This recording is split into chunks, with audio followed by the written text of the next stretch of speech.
how to integrate Bhakti in the retreat, and how to integrate, or let's say, what time to put into Bhakti and what time to put into practices of astral projection. Just to answer the heart of your question, as priority, yes, Bhakti is higher priority for its very big transformative power. Astral projection is important and from many perspectives, but Bhakti is much more in the core, and it will transform your life and your interaction with people, and your interaction with yourself, and your interaction with God very, very much. And it's important, like it will have a much more concrete effect on life, and the transformating power of it is very big. So the integration of Bhakti in a retreat, and I suggest to all of you to do a lot of Bhakti. The power of Bhakti is to alchemize and to digest any emotion.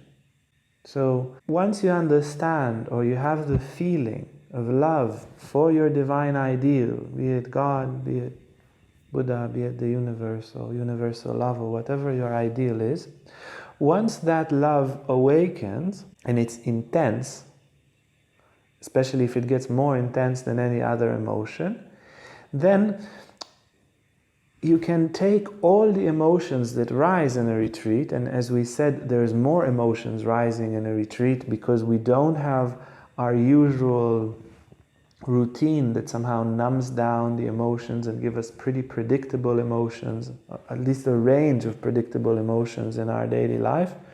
Society and the contact with society, with the internet, with entertainment, it buffers a little bit.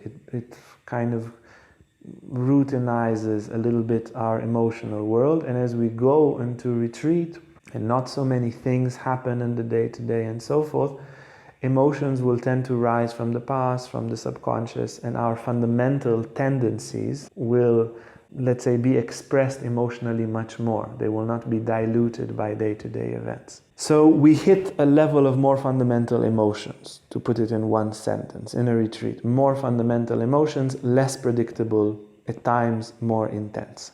And then if you take those emotions and you mix them with Bhakti, they will become alchemized, digested, divine.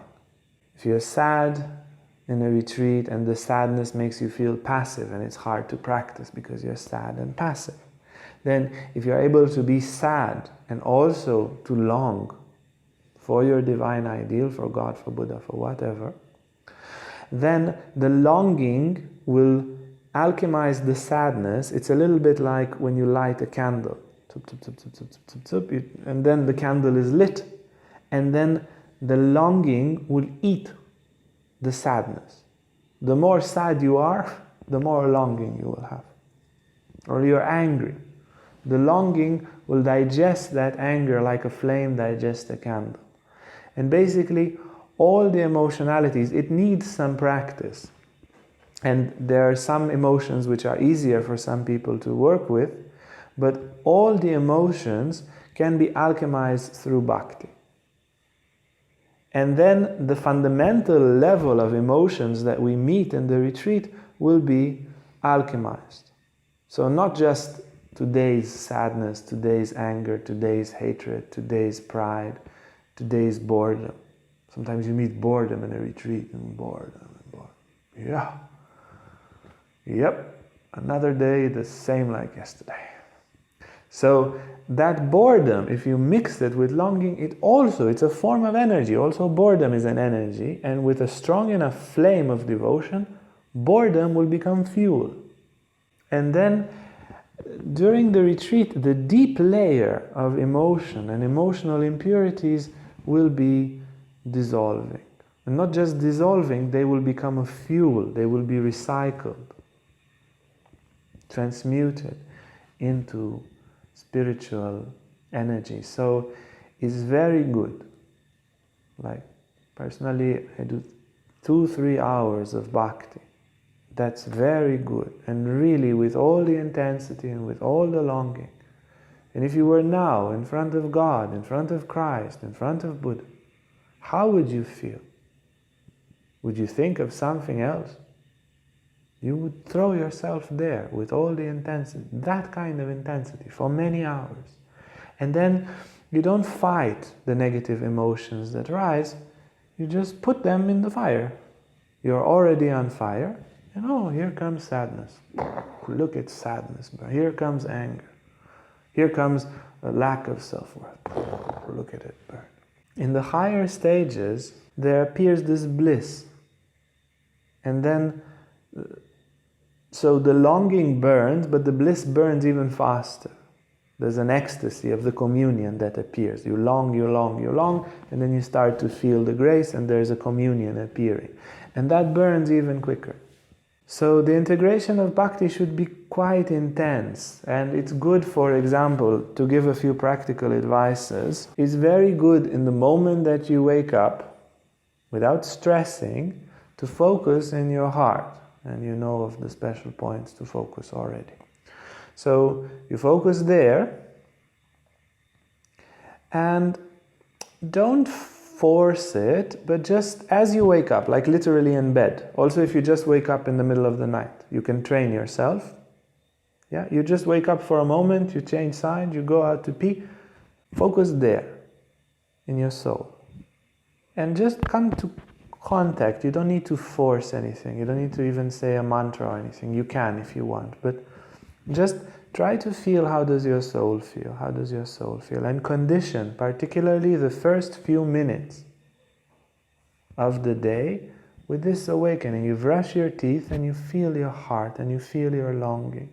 And then try to fill every moment of the day, showering, walking, cooking, eating, with that ground feeling, and support with anahata practice, cobra posture, whatever. Anahata practice to energize, and pranayama to energize anahata, and a lot of inspiring texts, something that really puts tears in your eyes of longing and aspiration. Yes, and with it, the bhakti will grow as we are willing to renounce the world, inwardly renounce and detach from the world. So this is some practical tips for awakening bhakti. Now for astral projections, you can do maybe once a week, because it's a longer technique. So you can do once a week. Astral projection is good to explore it, and it's wonderful, and you can integrate the two also. You do astral projection, and then where you go to, there you pray. You enter a space, and there you pray. There you do your bhakti. And you can do the whole thing inside this bhakti space. And anyway, when anahata is very energized, the astral projections become very accessible. So this is what I would suggest. You should have some practice for improving your focus every day. Very good. But with the bhakti, it's good you do the bhakti and you feel it when you do asanas for awakening the heart and so forth. Excellent. But also take time just for bhakti. Take time and pray and focus on that love for God. You see, when the emotion becomes very intense, the focus is coming very easily through the energy. So take time and just love God. Put some melody, go on your knees, and cry every day. Of course, that's what you do. When you're bhakti, you cry every day. And if you have wounds in your eyes, you can put a bit of aloe vera on the eyes. It's fine. You cry your heart out. No, it's very good. Take time and just focus on that love. Speak to God, confess to God this love, confess to God the longing, and do it. I feel it's very good. You kneel, you can lean on a bed, you can kneel like this, and put your favorite devotional melodies in the background to maintain the state, and just pour your heart and speak everything that you have in your heart. The idea is to be absolutely sure, to have faith that God is in front of you. And when you have faith that God is in front of you, you will speak with that intensity. And then with that intensity will come the answer, and that will strengthen your faith and so forth. It's very easy. So the key is to connect to the aspiration and to have total faith. God is everywhere. But our doubts, they are a wall. So we walk around, we pray a little bit, but we hold our tank of doubts. You just let go of the doubts and you discover faith and have aspiration. And when you pray to God, God will be there every day. When you pray, He will answer. That's what God does. It's very easy. Like it's a very easy practice. You just need to give it enough time. Do it after your Anahata practice. Yes. And as a general note, as you practice, your practice is the method times the aspiration times the faith. When you practice, check. Method, you're doing. Aspiration and faith. And grow in aspiration and faith. And check. And don't let the practice go without aspiration and faith. In the practice, okay, maybe you need to stir up a bit of aspiration, stir up a bit of faith.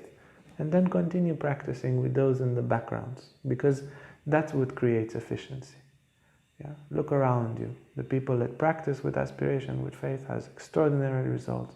And the people that practice and are full of doubts and full of distractions and are not having aspiration to anything high, they don't have so much results. The technique is the same. The biology is the same. But these two, that's what gives efficiency. So be very attentive to that.